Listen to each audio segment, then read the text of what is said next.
All right, in the landscaper problem, one of the restrictions is the fact that this landscaper does not want to work more than 10 hours in a day. So we're restricted by the amount of time he can work per day.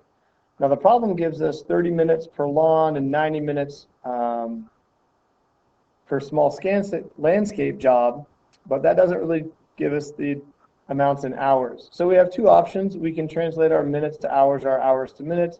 I'm going to start with going per day. So I guess he works at most 10 hours a day, which is 600 minutes.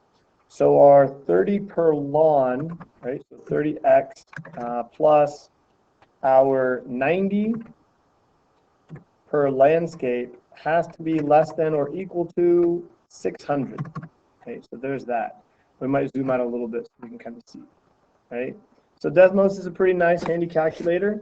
We do have this solid line because the boundary's included, right? So if he works, or if he does no lawns at all, that's 0 lawns, he could, time-wise, have enough for 6.67 landscapes. And on the other extreme, if he does all lawns and no landscapes, he could have 20 lawns done in a day. I guess this guy doesn't take any lunches or breaks, but we'll go with the numbers for how we have it to start with. The other restriction is that he does no more than 3 landscapes per day, right? And our landscapes is equal to y, or is represented by y. So our y must also be less than or equal to 3. So we have this other line drawn.